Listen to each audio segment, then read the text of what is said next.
trains just run again. Bombed, sabotaged, blown up by the Nazis on the run, French railways are rebuilt by Allied engineers. On D-Day, following secret instructions, Maquis patriots wrecked locomotives, derailed trains, and tore out many sections of the railway system not already buckled by Allied bombing. When they started to retreat, the Germans, as they always do, destroyed what they couldn't take with them. Twisted steel and broken stone are monuments to a defeated conqueror.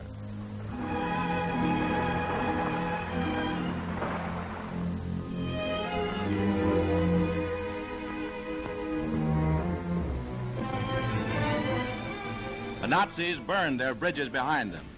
Now, the French undo their own good work and help repair what the enemy laid waste.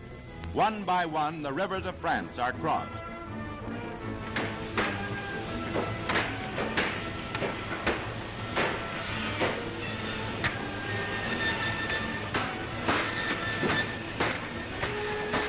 Under the supervision of Army engineers, trained American salvage crews get on the job of rebuilding the railways.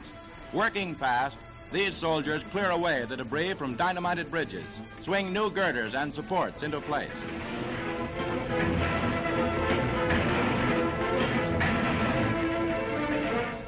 Nothing is thrown away that can possibly be used. The French understand how to make the most of what they have. From bolts and nuts to boxcars and locomotives, the work goes on.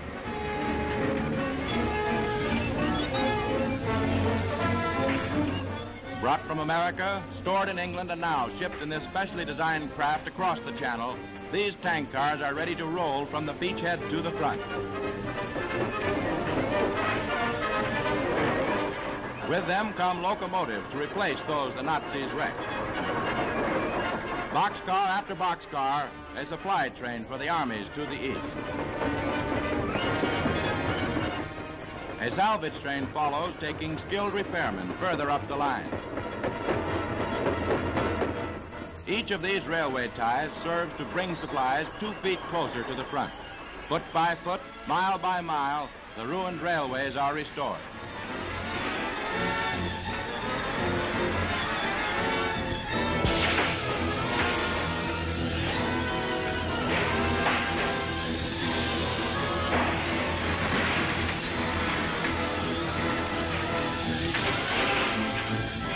At last, the sections are complete and the switch is thrown. A soldier at the throttle, once again the fast trains thunder across France. More trains a day than the Germans ever ran.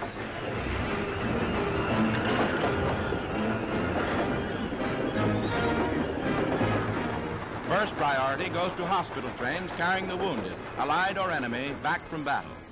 Night and day, these iron arteries of an army throb with life.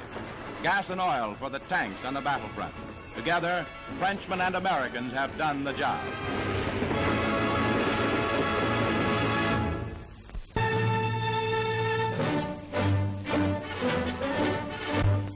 To meet the German drive, General Eisenhower here at Supreme Headquarters resourcefully regroups his forces, giving Field Marshal Montgomery complete command over the entire northern sector.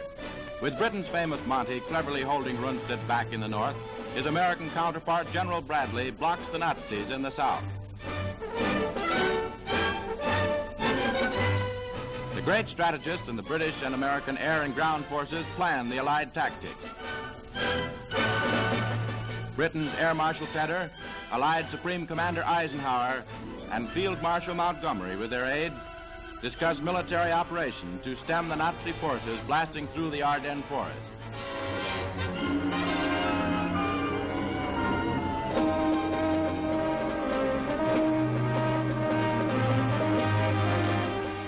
On their great thrust into Belgium, the Reich hoped to reverse the Allied drive into Germany. Under Montgomery, the American First Army at Malmedy held firm against the concentrated Nazi fire.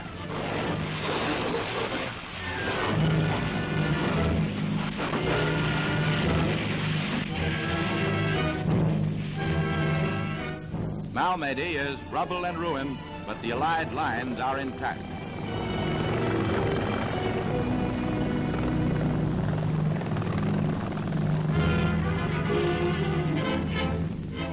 In the south, Bastogne bears the brunt of the German assault. Americans encircled here fought on. Rescue planes rush aid to the trapped men. In Bastogne, the artillery crews had at one time barely enough ammunition for 10 minutes firing.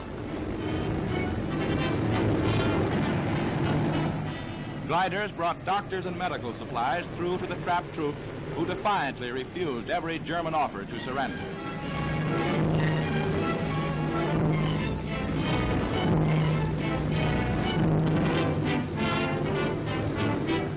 From the Dakotas fall more supplies to the men who held out for 7 desperate days.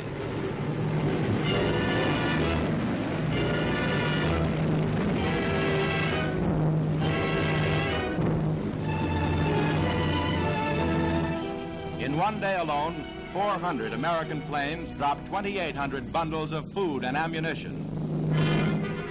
Along the roads from the south, trucks rush more men and supplies.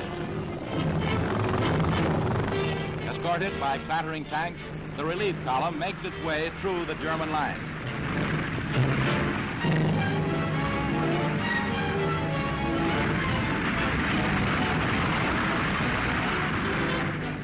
Up ahead in this frozen landscape lies Bastogne, and a corridor must be cut through Nazi fire.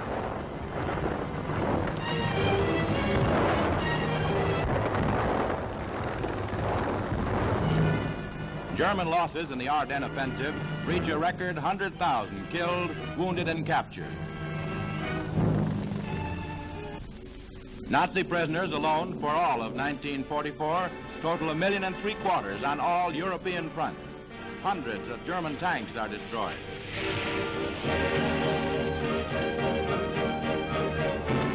The relief column reached Bastogne, herding their prisoners along with them.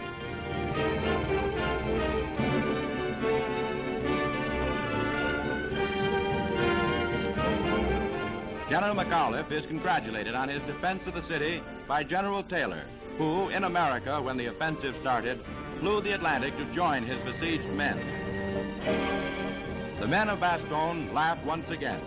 These men held the hinge of the line at Bastogne. They checked the impact and turned the tide of the Nazi assault. Once again, Hitler's timetable miscarried on the Western Front.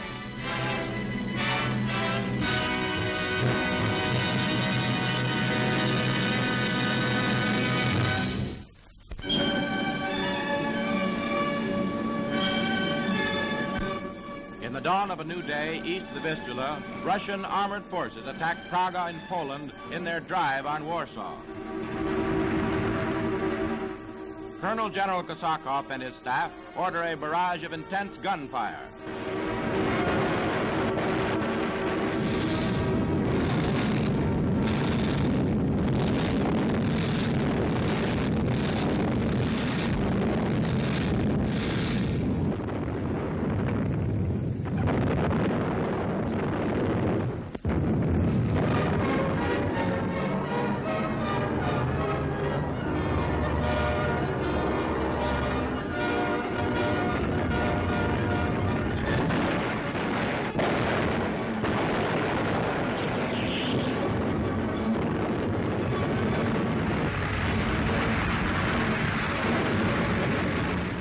Now the infantry move into battle. With the outer defenses of Praga smashed, one of Stalingrad's heroes, Marshal Rokossovsky, visits headquarters here near Praga, while tanks and troops push into the town.